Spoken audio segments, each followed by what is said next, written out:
mendalami siapa yang menggerakkan, siapa yang mengajari dia. Karena kalau lihat kemampuan itu, kemampuan menulisannya berantakan, ya, tidak mengikuti sistematika pelajaran-pelajaran orang-orang yang terdidik, yang sarjana, sekelas skripsi saja tidak. Nah, oleh karena itu kita akan melihat siapa di belakang dia. Di belakang dia kita akan usut. Tolong catat itu. Kita lihat kelakuan-kelakuannya, tindakan-tindakan saja. Nah, kalau nanti pihak aparatur, baik itu kepolisian, melarang, apalagi TNI dilarang, jelas angkat tangan deh udah. Negara kita sudah negara dikuasai oleh PKI. Gerakan yang berhubungan dengan apa yang dituliskan oleh Bambang Tri ini patut diduga merupakan sebuah fakta yang realistis gitu. Ya, yang saya sayangkan Bambang Tri tidak diberikan kesempatan cover both side, dan memang keadaannya seperti itu. Di negeri ini orang-orang yang mempunyai pengetahuan yang lengkap tentang sesuatu, dia hanya punya dua posisi. Dia dibina atau dibinasakan. Begitu saya turun, maka semua yang terbaik dicabut. Dan saya tidak salah menyebutkan orang-orang yang bermasalah menempati jabatan-jabatan strategis. Ya, sebenarnya pertanyaan pertama, kenapa Bambang Tri dulu ditangkap gara-gara nulis itu? Terus kenapa orang yang punya buku Jokowi Undercover harus ditangkap? Memang apa isi buku itu? Ya, kalau memang tidak bohong, kenapa mesti ketakutan? Kalau memang tidak salah, kenapa orang mesti ditangkap? Ini kalau dibiarkan, ini akan kembali kepada Nasakom. Tentara juga ini berbahaya. Kalau ini dibiarkan, itu bisa kejadian pembantaian seperti dulu. Nggak bener lah, apakah saya benci Jokowi karena dia Cina? Kan nggak mungkin. Apakah saya benci dia karena dia PKI? Wong dia bukan PKI kok, bagaimana mungkin? Pak, nanti, Pak. Banding, pasti banding. Yang ngomong Bambang Tri gila berarti orang itu satu golongan, satu kubu, satu resonansi, satu kolam. Sekufu, ya. Dengan siapa? Dengan yang diserang Bambang Tri, PKI, komunis, sekuler, liberal, Nusantara itu.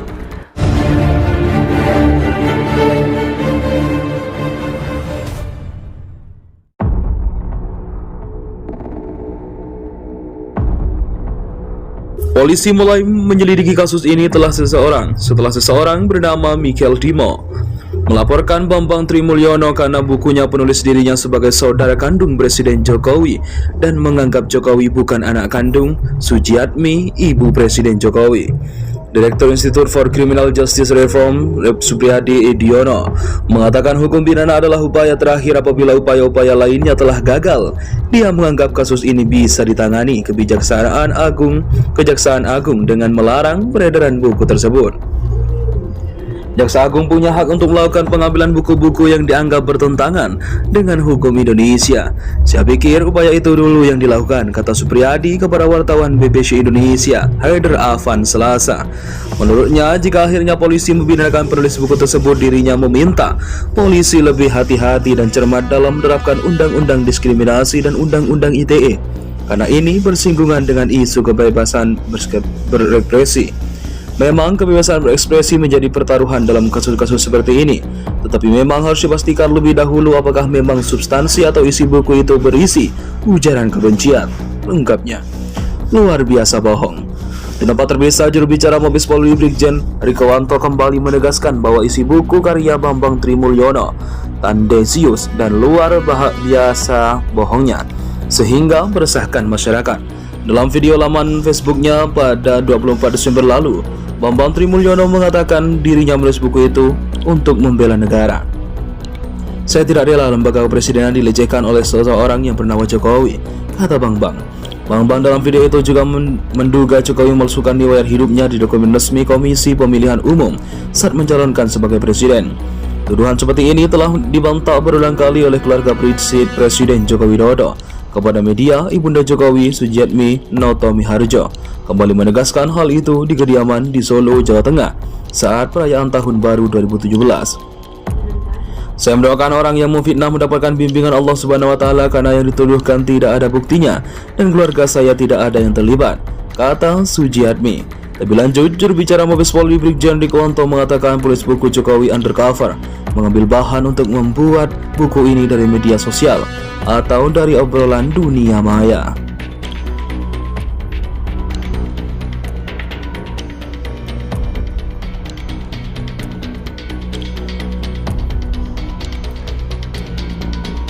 Pemerhati politik dan kebangsaan, Tito diduga mempersiapkan rekayasa pemilu 2024. Surat edaran nomor 821/5292/SJ tanggal 14 September 2022 yang membolehkan pelaksanaan tugas atau PT pejabat maupun pejabat sementara. Kepala daerah tanpa persetujuan tertulis Mendagri melakukan mutasi atau pemberhentian ASN bila melanggar disiplin dan atau tidak lanjut proses hukum, diduga mempunyai motif politik rekayasa pemilu 2024. Menteri Dalam Negeri Jenderal Tito Karnavian yang mengeluarkan surat edaran nomor 821/5292/SJ tanggal 14 September 2022 mempunyai motif politik itu tidak bisa dilepaskan dari persiapan, termasuk rekayasa untuk pemilu tahun 2024. Pemerhati politik dan kebangsaan M. Rizal Fadilah kepada redaksi www.suaranasional.com Ahad 18 September 2022. Kata Rizal, surat edaran Mendagri ini menjadi bagian dari bangunan otoritarian karena pertama, kewenangan besar PT, PJ, dan PJS adalah pemberian otoritas berlebihan bagi mereka yang hanya berstatus sebagai pejabat sementara. Berbekal surat edaran, kepala daerah sementara dapat berbuat sewenang-wenang untuk kepala daerah definitif saja masih ada perbatasan kewenangan dan pengawasan kuat dari Mendagri.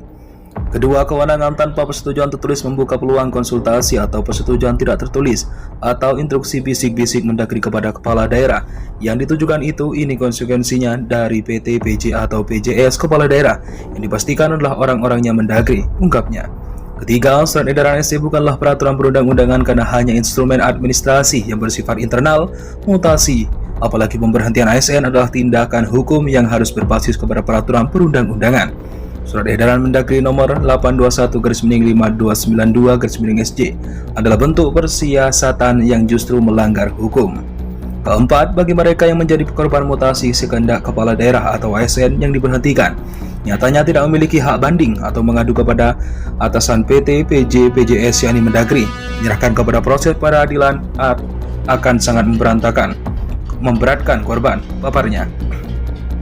Rizal mengatakan cara berpolitik munafik dijalankan dengan surat edaran ini. Mendagri cuci tangan atas segala keputusan kepala daerah dengan tidak mengeluarkan persetujuan tertulis.